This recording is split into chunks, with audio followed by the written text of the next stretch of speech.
Today, I want to share an incredible testimony before the Congressional Committee of Aliyiah Rahman. Several weeks ago, I shared a video about the arrest of Aliyiah Rahman and framed it with the words of Jesus from the Sermon on the Mount. I asked a simple question: is this what we voted for? In the past several months, something very disturbing has become clear. Not just what happened to her, but how easily cruelty is now justified, how quickly bullying is normalized, how often empathy is dismissed with a shrug and a slogan. I've heard people respond to the suffering of Savannah Guthrie's family after the kidnapping of her mother and hear comments like, well, you know she's woke, don't you? After killing a Walter Scott 10 years ago in North Charleston by shooting him in his back, well, if he wasn't guilty, he wouldn't run. And then, of course, there's the 9.5 minutes on George Floyd's neck and all the justifications for that. This is a very dangerous thing to become. Listen to Aaliyah's testimony very carefully, not just to what happened to her, but what her testimony says about us. My name is Aliyiah Rahman, and I am a resident of South Minneapolis. I'm a Bangladeshi American, born in northern Wisconsin, and I'm a disabled person with autism and a traumatic brain injury. Not all autistic brains do this, but mine fixates on sounds, numbers, and patterns.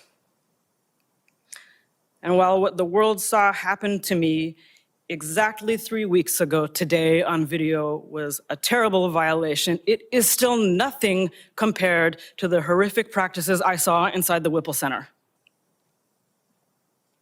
So I am here today with a duty to the people who have not had the privilege of coming home, and I offer this data because these practices must end now.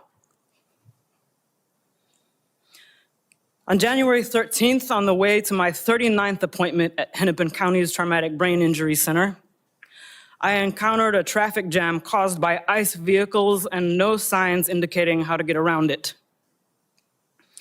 I had not wanted to pull into a blocked, chaotic intersection, but verbally agreed to do so and rolled down my window after an agent yelled, "Move! I will break your effing window!" His first instruction. Agents on all sides of my vehicle yelled conflicting threats and instructions that I could not process while watching for pedestrians. Then the glass of the passenger side window flew across my face. I yelled, "I'm disabled," at the hands grabbing at me, and an agent said, "Too late." I felt immersed in a pattern, and I thought of Genoa Donald, an autistic black man killed by police during a traffic stop in 2021. I remembered Mr. Sliberio Gonzalez, who was killed by ICE in his vehicle last year. An agent pulled a large combat knife in front of my face, which I thought was for cutting me, and later learned was used to cut off my seatbelt. Shooting pain went through my head, neck, and wrists when I hit the ground face first and people leaned on my back. I felt the pattern, and I thought of Mr. George Floyd, who was killed 4 blocks away. I was carried face down through the street by my cuffed arms and legs while yelling that I had a brain injury and was disabled. I now cannot lift my arms normally. I was never asked for ID, never told I was under arrest, never read my rights, and never charged with a crime. Approaching the Whipple Center, I saw black and brown bodies shackled together, chained together, being marched by yelling agents outdoors. I continue to hear the word bodies because that is how agents refer to us. We're bringing in a body. They're bringing in bodies, 7, 8 at a time. Where do I put them? We can't use that room. There's already a body in there. You have no reason to believe you will make it out alive if you are already being called a body. Agents repeatedly had to stop and ask how to do tasks. I received no medical screening, phone call, or access to a lawyer. I was denied a communication navigator when my speech began to slur.